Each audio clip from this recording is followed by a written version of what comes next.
আপনি আরেকজনের এক্সট্রা কাগজ কিভাবে নিচ্ছেন একটু বলেন আমাদেরকে ভাই। হ্যাঁ ভাই। না, এটি কোনো সিনেমার পর্দা কাঁপানো দৃশ্য নয়।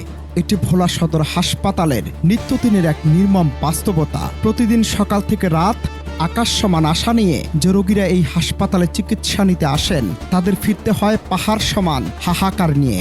সরকারি এই হাসপাতালে রোগ নির্ণয় তো দূরের কথা, ডাক্তার যখনই কোনো নির্দিষ্ট পরীক্ষার কথা প্রেসক্রিপশনে লেখেন তখনই বদলে যায় পুরো দৃশ্যপট। সরকারি সেবা পাওয়ার বদলে অসহায় রোগীরা নিমেষে বন্দী হয়ে পড়েন এক অদৃশ্য চক্রের বেড়াজালে, যার নাম দালাল সিন্ডিকেট।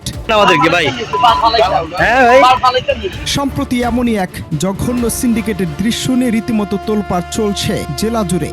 সামাজিক যোগাযোগ মাধ্যমে ঝড় তুলেছে একটি ভাইরাল ভিডিও, যেখানে দেখা যায় একজন সন্দেহভাজন দালাল রোগীদের জোরপূর্বক বাইরে বেসরকারি ডায়াগনস্টিক সেন্টারে নিয়ে যাওয়ার চেষ্টা করছেন। ঠিক তখনই স্থানীয় কয়েকজন গণমাধ্যম কর্মী তার পরিচয় এবং এই অন্যায়ের কারণ জানতে চান, আর তাতেই যেন রূপ পাল্টে যায় সেই ব্যক্তির। পরিচয় না দিয়ে সাংবাদিকদের সাথে শুরু করেন চরম বাগবিতণ্ডা, ছুড়ে দেন অকথ্য আপত্তিকর সব শব্দ।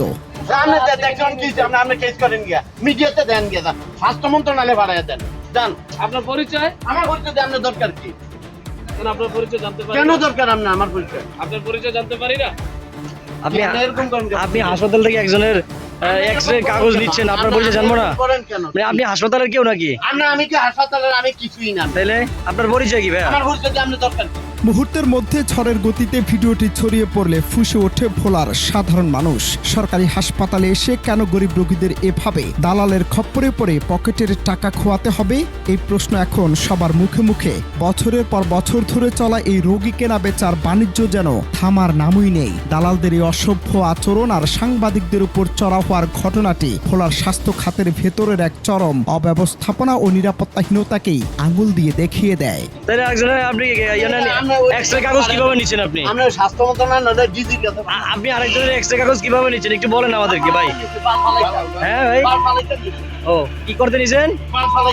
তবে চারদিকে যখন তুমুল আলোচনা, তখন এই পুরো বিষয়টি নিয়ে মুখ খুলেছে জেলার স্বাস্থ্য প্রশাসন।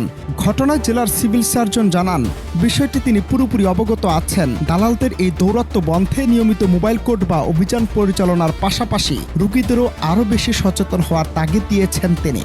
এক্ষেত্রে সবারই ভূমিকা আছে, যেমন যার প্রেসক্রিপশন ধরে টান মারতেছে বা স্লিপ লইয়া, তাকে তো বুঝতে হবে যে আমি তার কথা কেন শুনবো। যেই টেস্টগুলো হাসপাতাল আছে সে এখান থেকেই করবে। কারণ আমাকে যদি কেউ বলে আসেন আমরা ক্লিনিক করাবো, আমি তো যাবো না, কারণ আমি আগে খোঁজ নেবো যে হাসপাতালে কোনটা কোনটা হয়, ঠিক না? কালকে আবার আইন শৃঙ্খলা মিটিং আছে, ব্যাপারটা নিয়ে আমরা কালকে আবার আলোচনা করবো, যাতে অতি শীঘ্রই কমপক্ষে সপ্তাহে একটা করে মোবাইল কোর্ট পরিচালিত হয়। তাহলে মনে হয় এটা নির্মূল করতে না পারলেও আমরা মোটামুটি একটা সহনশীল অবস্থা নিয়ে আসতে পারবো আর কি। হ্যাঁ।